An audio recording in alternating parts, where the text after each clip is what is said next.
খুব সুন্দর করে ইংরেজি বলতে হবে। শুধুমাত্র এই একটা কারণে আমরা অনেকে ইংরেজি শিখি না। কারণ কি? ভয়ে, লজ্জায়, যে এত সুন্দর করে ইংরেজি তো আমরা বলতে পারবো না। তা আমার কথা হচ্ছে যে এত সুন্দর ইংরেজি বলার দরকার কি? আপনি যদি আপনার মনের ভাব প্রকাশ করতে পারেন, এটা তো আপনার মাতৃভাষা না যে আপনাকে একদম সঠিকভাবে বলতে হবে। এটা একটা বিদেশি ভাষা যা আপনি শিখে আপনার মনের ভাব প্রকাশ করতে চাচ্ছেন। অত সুন্দর হওয়ার কোনো প্রয়োজন নাই।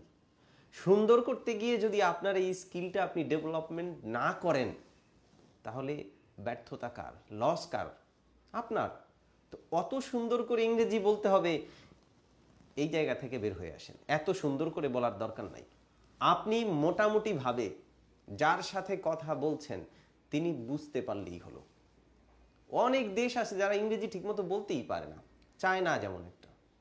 চাইনিজরা তো ইংরেজি বলতেই চায় না। যারা বলেন তারা সবাই সঠিক ইংরেজিতে কথা বলেন না। ওদের দেশ কি থেমে আছে? নাই। বরঞ্চ ওরা পৃথিবীর অনেক দেশের জন্য এক্সাম্পল। তাহলে আপনাকে আমাকে কেন একদম সঠিক উচ্চারণে ইংরেজি বলতে হবে? দরকার নাই। আপনার মনের ভাব প্রকাশ করার জন্য ঠিক যতটুকু পরিমাণ জানা দরকার ততটুকু জানলেই হবে।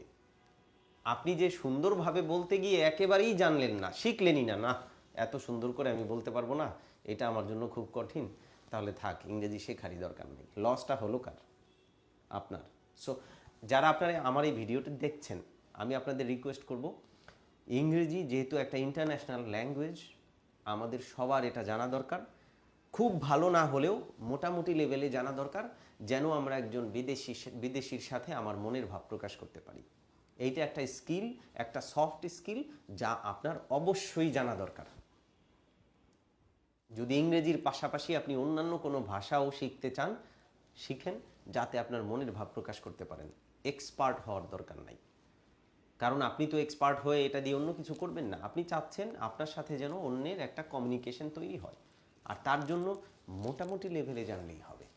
সো ভয় পেয়ে একটা স্কিল ডেভেলপমেন্ট থেকে নিজেকে ফিরিয়ে রাখবেন না। আমি আশা করছি আমার কথাগুলো আপনারা বুঝতে পেরেছেন। অর্থাৎ আপনাকে জানতে হবে, শিখতে হবে। খুব ভালো শেখার ভয়ে নিজেকে পিছিয়ে রাখা যাবে না। Thank you. আসসালামু আলাইকুম।